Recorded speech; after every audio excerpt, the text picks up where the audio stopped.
Il y a un sujet que j'aime bien aborder, sur lequel je reviens assez souvent, c'est le fait que la réforme concerne deux aspects, les manques et les ajouts. On pourrait dire aussi le vide et le trop-plein. Il faut toujours jouer sur ces deux tableaux qui sont liés entre eux. Souvent, un manque est compensé par autre chose qui, euh, qui ne correspond pas au manque lui-même, mais qui va boucher un trou. Donc, un ajout est souvent révélateur d'un manque. Il suffit de regarder d'un peu plus près. Si quelqu'un ajoute quelque chose, par exemple, on va prendre un exemple complètement idiot. Si quelqu'un a une prothèse, c'est qu'il a un manque. Si quelqu'un a des lunettes, c'est qu'il a un manque. Donc toute addition est significative d'un manque. Par conséquent, il faut repérer les additions, les ajouts, les appareillages de toutes sortes, car ils dissimulent, ils masquent, mais aussi ils révèlent un manque, des manques.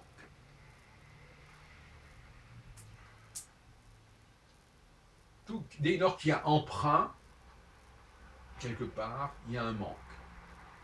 Dès lors que l'on fait appel à des données extérieures, quelque part, il y a un manque. C'est un peu simpliste comme point de vue, mais c'est une loi que je poserai. Toute addition est révélatrice d'un manque. Alors, on pourrait prendre énormément d'exemples à l'appui de cette thèse.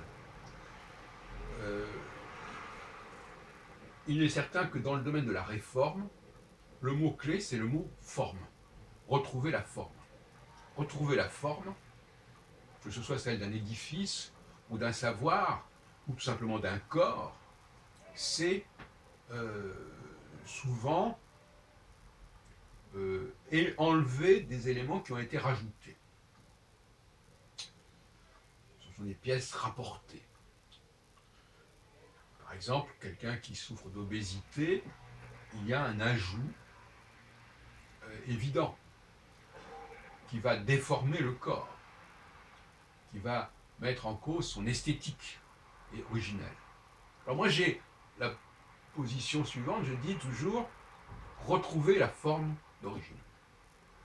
Tout progrès est toujours un problème de forme et de réforme. Alors, ça peut paraître un petit peu rétro comme point de vue, à savoir que l'avenir consiste toujours à garder la forme originelle. Et que toute modification de cette forme est problématique et suspect. Même la technologie peut être l'expression d'une carence, d'un manque. Parfois d'ailleurs elle peut le provoquer. Ça c'est encore plus vicieux. Les ajouts peuvent provoquer des manques. Non seulement les révéler, mais les provoquer. C'est-à-dire qu'on va renoncer à certaines activités, à certains recrutements, à certains apports, qui sont des apports complètement naturels, complètement intrinsèques, parce qu'il y a d'autres solutions qui sont proposées et qui sont des solutions pernicieuses et perverses. Toute pièce rapportée est révélatrice d'un manque et provoque éventuellement un manque. Alors, dans le domaine de la symbiose, c'est particulièrement problématique. J'ai signalé la symbiose linguistique de l'anglais, par exemple.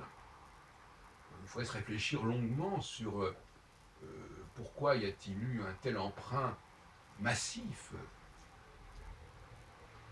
colossal, au français, je dis bien colossal, effarant même pour un français, même s'il peut être flatté de ses emprunts, il est quand même assez effaré, comparé aux valeurs qui sont celles de la France, qui n'ont rien à voir au niveau des effets avec celle de l'Angleterre, de l'anglais, il y a là des additions massives, énormes, hors normes, et cela tient, bon, on va nous dire c'est à cause de la conquête normande, etc. Mais ça, ce sont des arguments purement historiques. Mais il y a certainement des carences ailleurs au niveau de la langue elle-même telle qu'elle existait à ce moment-là. Hein. Il n'est pas normal, il n'est pas usuel que, même quand il y a un conquérant, alors soit on adopte la langue du conquérant, soit on garde sa propre langue. Mais on ne rentre pas dans des systèmes bâtards. Et c'est pour ça qu'on parle de symbiose. Alors, je répondrai, parce que nous sommes dans un monde symbiotique aujourd'hui, n'est-ce pas? Un monde symbiotique et de très très longue date, puisque selon moi, l'humanité est déjà une symbiose entre plusieurs humanités. Pour dire les choses de manière un peu biblique, il y a l'Adam, il y a l'humanité du premier chapitre de la Genèse, et il y a l'humanité du deuxième chapitre de la Genèse, où il y a la fin de l'androgyna, parce que l'androgyna c'est la première humanité, et le début d'un processus binaire où il y a d'un côté l'homme, de l'autre côté le mâle, de l'autre côté la femelle, alors qu'au départ, Adam était mâle et femelle, ce qui n'a rien à voir. Et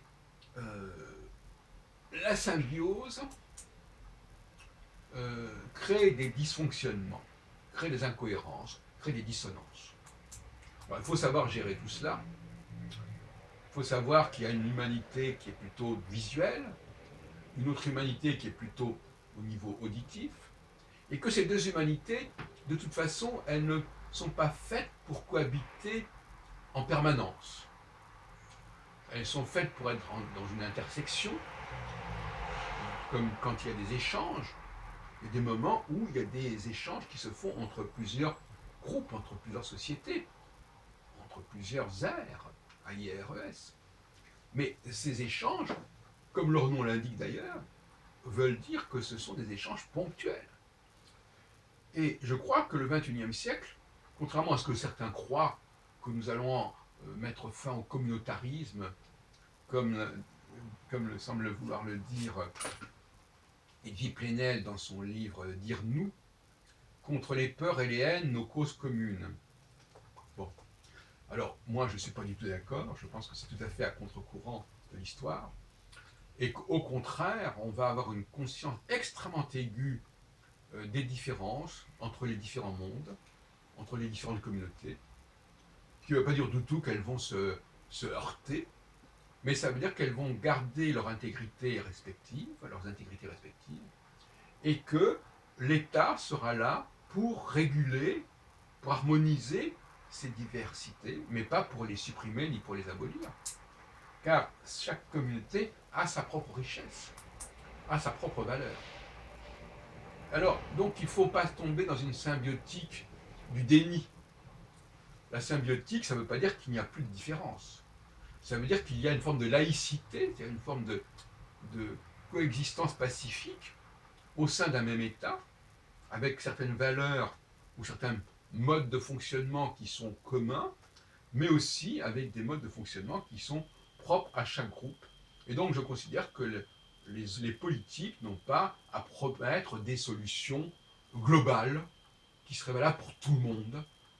Au contraire, ils doivent être très à l'écoute des différentes problématiques des différents groupes et essayer que chaque groupe donne le meilleur de lui-même pour l'ensemble, pour la République.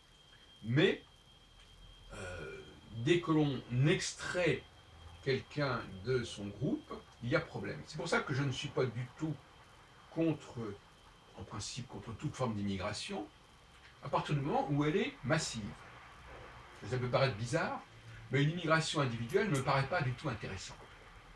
Par contre, qu'il y ait des milliers ou des dizaines ou des centaines de milliers de personnes qui viennent d'un même pays, d'une même origine, moi, ça me paraît beaucoup plus facile pour les intégrer que s'il y a quelques individus isolés, qui eux sont vraiment problématiques parce que ces gens-là sont incontrôlables, ils n'appartiennent à aucune communauté sur le territoire, Donc, voyez-vous, donc ma politique n'est pas du tout, alors, n'est pas du tout de refuser des apports massifs. Au contraire. Alors, vous me direz, c'est une politique d'apartheid. Alors, le mot apartheid vient du français, bien que ce soit un terme d'origine sud-africaine, je suppose, et donc néerlandaise. Mais le mot apartheid vient du mot à part. Et bon, voilà, c'est aussi, on peut reparler aussi d'un appartement, où il y a plusieurs pièces qui ont chacune leur spécificité. Donc il ne faut pas exagérer. Donc je suis pour une forme d'appartement, qui d'ailleurs, sans vouloir faire de jeu de mots, est le corollaire de l'appartenance. J'appartiens à quelque chose, je fais partie de quelque chose. Et faire partie, c'est justement lié à l'appartenant. Parce qu'il y a plusieurs parties, donc je peux choisir à quelle partie j'appartiens, à quelle partie IE et aussi à quelle partie I, tout simplement. Donc, oui, une politique d'appartenance et d'appartement, de compartimentation, me paraît tout à fait souhaitable pour le XXIe siècle, contrairement à ce que d'autres peuvent imaginer au nom d'un certain jacobinisme malvenu.